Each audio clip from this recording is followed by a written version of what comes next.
আসসালামু আলাইকুম। অনেকেই আমার কাছে প্রশ্ন করে থাকেন যে টিউব ব্লক থাকলে কি নর্মাল প্রেগন্যান্সি সম্ভব কিনা। প্রথমত আমাদের জানতে হবে যে আসলে টিউবের কাজটা কি।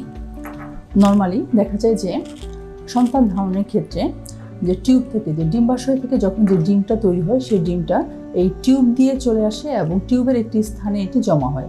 এবং একইভাবে স্বামীর যে শুক্রাণু, সেটা জরায়ু দিয়ে এটা টিউবে যে ওইখানে একটি ভ্রূণ তৈরি করে এবং সেই ভ্রূণ একইভাবে সেই টিউব থেকে এসে জরায়ুতে ফেরত আসে এবং জরায়ুতে বসে ওইখানে আস্তে আস্তে করে এটা বাড়তে থাকে।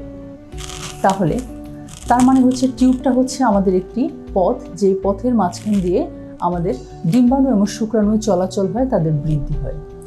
যদি কোনো কারণে সেই টিউবটা ব্লক হয়ে যায়, তাহলে যদি এক পাশে টিউব ব্লক থাকে তারপরেও কিন্তু নর্মালি প্রেগন্যান্সি সম্ভব। কিন্তু যদি দুই পাশে ব্লক থাকে, সেক্ষেত্রে যেটা করতে হবে সেটা হচ্ছে আমাদের দেখতে হবে যে ব্লকটি কোথায়। অনেক সময় দেখা যায় যে জরায়ু এবং যে টিউবের যে জাংশন, ওই জায়গাটার মধ্যে টিউবটা ব্লক। তখন কিন্তু আমরা এই টিউবটাকে হিস্ট্রোস্কোপি করে সেক্ষেত্রে কিন্তু আমরা এই ব্লকটা খুঁজে ফেলতে পারি। কিন্তু যদি দেখা যায় যে জরায়ুর থেকে দূরে, তার মানে ফিমরিয়াল এন্ডের দিকে এই ব্লকটা আছে, সেক্ষেত্রে অনেক সময় আমাদের ল্যাপারোস্কোপি করতে হয়।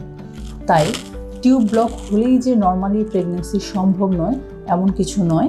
যদি দেখা যায় একটা টিউব ব্লক, তাহলে কোনো চিকিৎসা ছাড়া নর্মালি প্রেগন্যান্সি সম্ভব। যদি দুইটা টিউব ব্লক হয়, সেক্ষেত্রে ল্যাপারোস্কোপি এবং হিস্ট্রোস্কোপির মাধ্যমে আমরা টিউবটাকে খুলে ব্লকটাকে অপসারণ করেও কিন্তু এরপরে নর্মাল প্রেগন্যান্সি সম্ভব। তার মানে টিউব ব্লক মানেই কিন্তু টেস্ট টিউব বেবি নয়।